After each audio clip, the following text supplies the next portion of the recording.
ខ្ញុំបានចូលរួមកម្មវិធីការអប់រំ Academy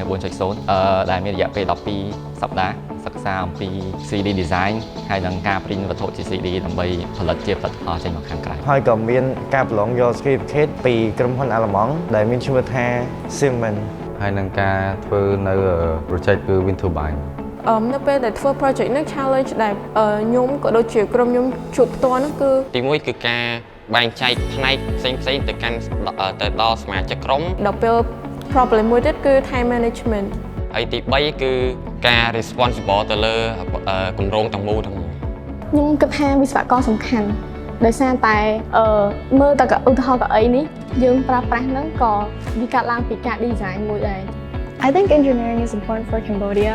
because circumstantially speaking, Cambodia is way less developed than other countries, and so when we teach our youth របស់របរដែលខ្មែរយើងប្រើប្រាស់សប្តាហ៍ថ្ងៃភាគច្រើន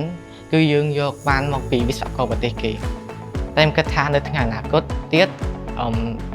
របស់របររបស់ខ្មែរយើងនឹងមានគុណភាពខ្ពស់ហើយប្រជាជននឹងប្រើប្រាស់វាកាន់តែច្រើនខ្ញុំគិតថា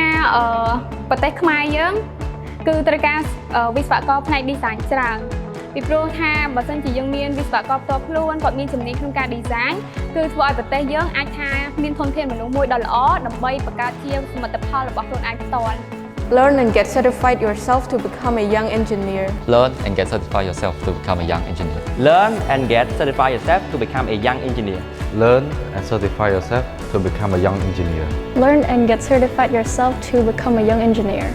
I am a young certified engineer.